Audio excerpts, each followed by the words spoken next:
Alrighty, so for this one, the pumpkin boogie, I noticed just as I was starting to record that I have my pumpkins here that I had painted myself a couple years ago. So coincidentally, we have my own pumpkins that I painted for the pumpkin boogie, and this would be good for the Halloween time.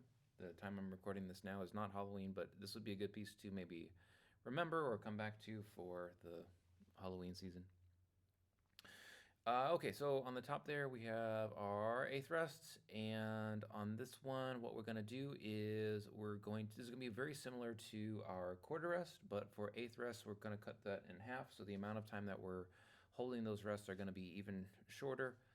On these ones, let's do the counting on those. So we're going to do, I'm going to just play random middle C here.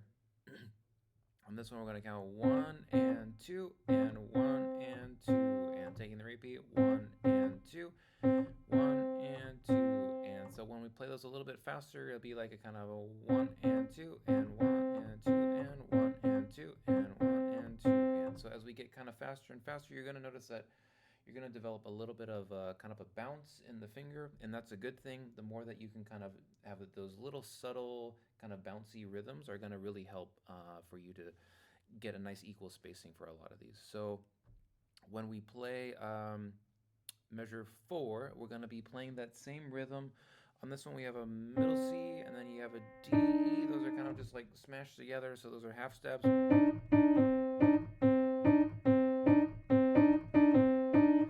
Very boogie kind of sounding thing here. And then we're going to repeat the measure 16 and 18 and also on measure 20. So on this one, let's go ahead and get started with the left hand first two measures. We have an F position, kind of a lower F there.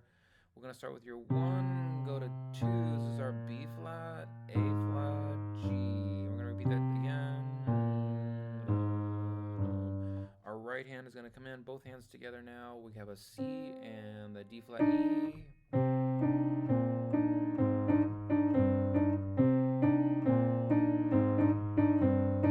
When we go to the second page, measure 7 here, we have a crescendo getting louder. So the left hand is going to play your 1. 4 goes over the top to that D, E flat, F, G. Right hand, we have a middle C.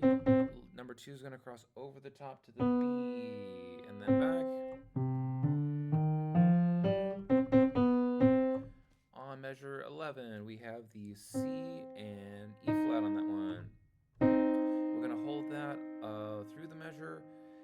Left hand is going to jump up to B now. This is our chromatic, kind of our chromatics, just like we learned from 2A.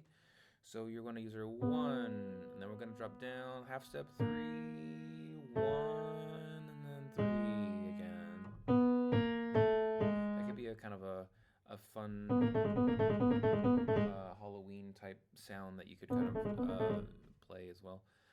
So right hand first, left hand comes in. On measure 13, we have a nice solid C minor chord here. On 15, we're going to return back to our pattern here from the first page. This time we have a mezzo forte. So we want to make sure that we give ourselves enough acoustical sound space to keep diminishing the volume. So if you notice on 17 we have a mezzo piano, and then on 19 we have a piano. So we want to make sure we give enough volume on 17 to go a little bit softer, and then that gives us enough space to kind of reduce the volume to a piano. If we start on measure 15, kind of a soft or not giving us enough kind of acoustical sound space, then by the time you get up to the very last measure, you're not going to be able to play those sounds. It's going to be too soft yet to actually play that. I'm going to try it as a demonstration. So I'm going to, instead of mezzo forte, I'm going to start maybe piano and see if I can get to pianissimo or whatever. Let's try that.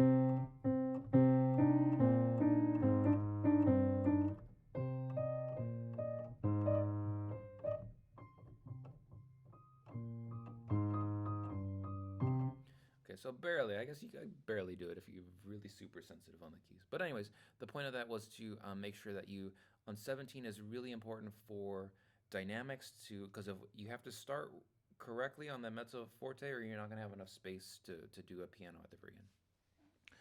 On the last measure, forte, you have a nice big accent there. Just give that a nice punch, almost a kind of a little bit of a punch on the musical uh, phrasing there. Okay, so let's do. I think that's about it. Let's go ahead and go through this one, starting from the beginning.